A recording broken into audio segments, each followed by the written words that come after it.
Take off your clothes and join in, Smith.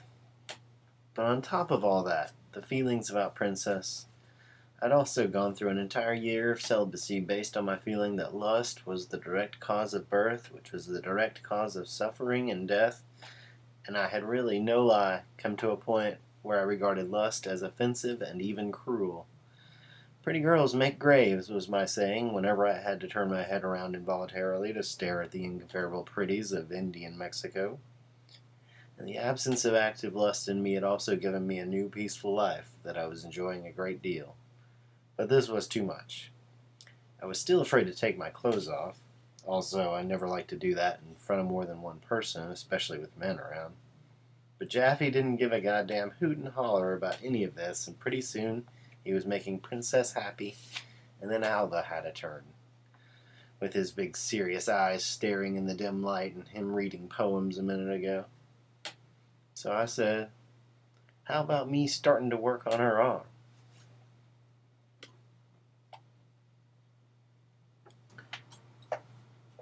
Everything was fine with the Zen lunatics.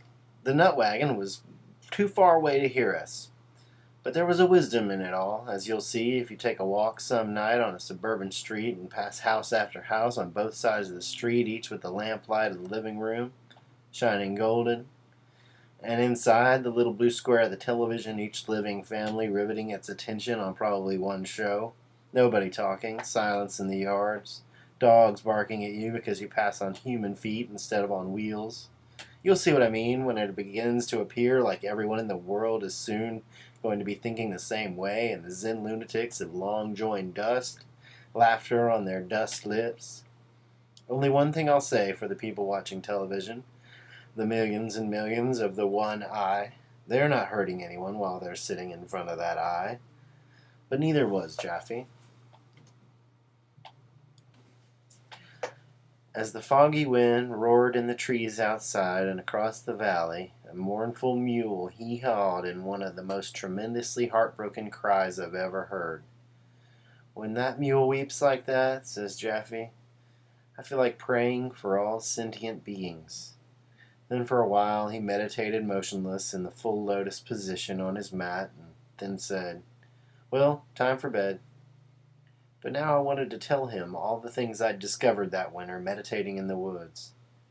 It's just a lot of words, he said, sadly, surprising me. I don't want to hear all your word descriptions of words you made up all winter. Man, I want to be enlightened by actions. Jaffe had changed since the year before, too. He no longer had his goatee, which had removed the funny, merry little look of his face, but left him looking gaunt and rocky-faced. Also, he'd cut his hair in a close crew cut and looked Germanic and stern, and above all, sad.